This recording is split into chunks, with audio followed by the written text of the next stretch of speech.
This is probably one of the last videos I'm going to do about Charlie Kirk. I said I was going to take a break from talking about Charlie Kirk, and this is probably one of the last videos I'm going to do about his murder for a while now.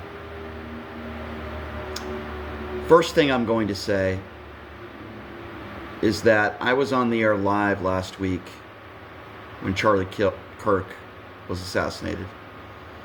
I've never acted on the radio. I'm not a professional actor. Anybody can go back to when I was live, when I first found out that Charlie Kirk was shot. And then when I found out he lost his life, and I was very emotional on the air.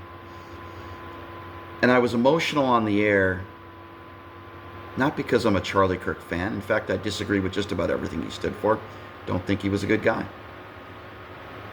But we witnessed somebody get murdered. Still a husband, still a father. Every time I hear about innocent people losing their lives, it's heartbreaking. Particularly these children that are losing their lives in schools. When I heard about this black police officer that lost his life because a deranged lunatic who was anti-vaccine took his life. Someone who served this country honorably. When I learned about this story, I got emotional because I am a decent human being. I'm not perfect, but we are all human beings. And I can't believe how divided we are as a country. And I can't believe that we have a president who continues to divide us. Listen, anybody on the left that is celebrating Charlie Kirk's assassination, in my opinion, is also despicable. Regardless of what you thought about Charlie Kirk, we shouldn't be celebrating political violence in any way, shape, or form. I've been very consistent on that. But I've also said Charlie Kirk said a lot of horrible things. He had the right to say that, freedom of speech. I don't celebrate Charlie Kirk's life. But I do appreciate what his wife said at his funeral. In fact, really, it was the only person that spoke that I thought brought some unity. I don't know if I could ever forgive somebody who assassinated my spouse or a member of my family, and I give her credit for saying that. And that was a very emotional moment, and I thought it was a very poignant moment. I'm just very dismayed and very sad. I'm sad where we're at as a country. I'm sad at the statements that Stephen Miller made. I'm sad at the statements Donald Trump made. Look, I go on the air every day. Sometimes I call people names. I'm a very passionate guy. Sometimes I get angry. But never in a million years would I ever condone, support, joke about somebody getting murdered.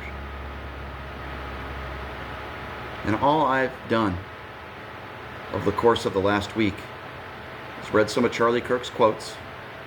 Didn't agree with him, but I said the one thing we had in common is he wanted political discourse, civil political discourse. And I appreciated that. Now, I've been attacked. I did the Piers Morgan show a few days ago. I'm not a Riley Gaines fan. And I don't think people who attract transgenders 24/7 should have a platform to talk about unity. Maybe I was a little harsh, but I was being honest. I don't say things just to get clicks, and I don't say things, that are made up out of thin air. I'm just really disappointed where we are at as a country right now. It's like I don't recognize the country that I live in anymore. I'm very consistent on my opinions. I called out any of the violence on January 6th, called out any of the violence, Black Lives Matter protests. I've never celebrated anybody's assassination. I never will. I'm kind of done talking about Charlie Kirk. Yes, he didn't deserve this to happen to him. Yes, it's horrible. I don't think he was a good guy. And I'm not going to sit here and say that he deserves a medal. For those of you that do, you have that right to think that way. I don't. I go on the air every day and I talk about a lot of serious issues, tough topics. Sometimes it gets heated. But in the United States of America, we have the right to freedom of speech. Doesn't mean our words shouldn't have consequences. But the worst thing I'll do in my life, if the worst thing I do in my life is to call somebody a right-wing buffoon or a moron, I think that makes me a pretty good guy. I don't attack people because of the color of their skin. I certainly don't attack people because of what's between their legs or their sexuality. I don't attack people because of their class or how much money they have. I want everybody to be treated as equals. Now, Charlie Kirk made a lot of money dividing people. Millions and millions of dollars, in my opinion, spitting bigotry and hatred every single day. People defend it. He did have freedom of speech and the right to do it. Doesn't mean I condone it, and it doesn't mean I admired him. I didn't like him. He did not deserve to be murdered. But Republicans need to stop blaming the left. It starts with the President of the United States. This was a 22-year-old kid, clearly deranged, clearly radicalized, but we don't know everything. And the fact that he had a transgender boyfriend has nothing to do with this story. And any Republican that brings that up is despicable. This was a white 22-year-old who came from a conservative family, and somehow he was radicalized, and I do believe being online and being on social media helped contributed. But let's wait until the investigation is over before we just assume that he was radicalized by the left. What we know is a 22-year-old did an absolutely disgusting and horrible thing and took the life of an innocent man in his early 30s. Doesn't matter what your political beliefs are. Doesn't matter whether you're on the right or the left. It was horrible and wrong. But as an American, I also have the right to say Charlie Kirk was not a good guy. I feel for his family. I feel for his kids especially. They're going to be growing up without a father. And the point I tried to make on the Piers Morgan show the other day is that we can be classy and make the point that political violence can never be defended and we should call it out. But that doesn't mean we all have to praise Charlie Kirk either. We feel for his family, but Charlie Kirk helped spread division, bigotry, and hatred. There is a way to make both points without celebrating political violence, which I never have done. Can we just tone it down? Can we stop blaming one side of the aisle? After January 6th, I didn't blame every Republican. I didn't blame the radical right. I blamed the people who beat cops on January 6th. I blamed the people who stormed the Capitol, who tried to overthrow a free and fair election. Yes, I put some responsibility on Donald Trump, but I didn't blame every Republican. In fact, there were hundreds of thousands of people there.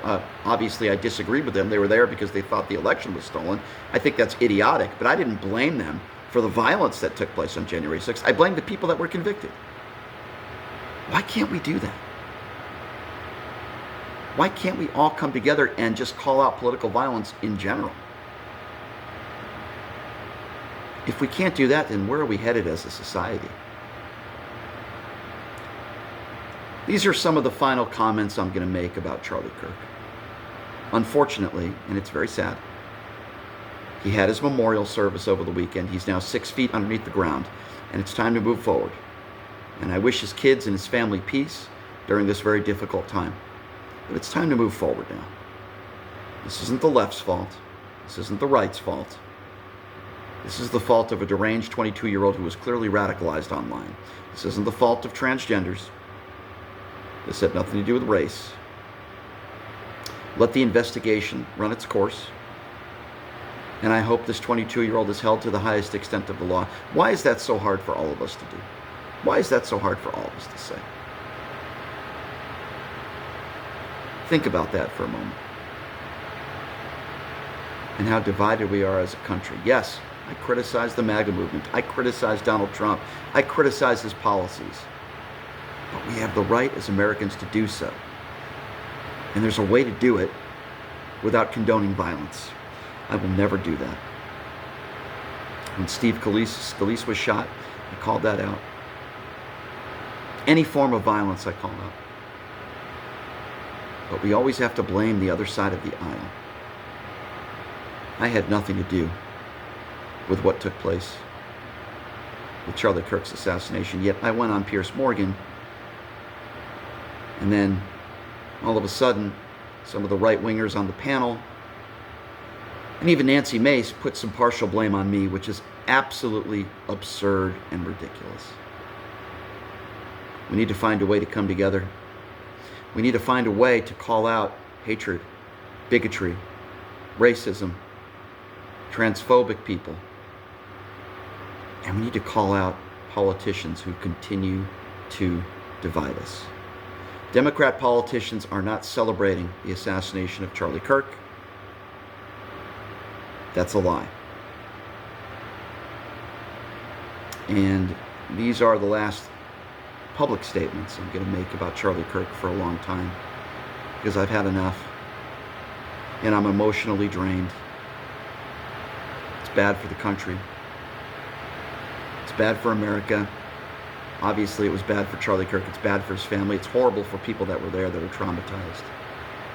But we need to move forward now as a country, and I am not going to tolerate people blaming an entire party for one deranged lunatic, just like I'm not going to take 1,500 people on January 6th and take every Republican and blame them either.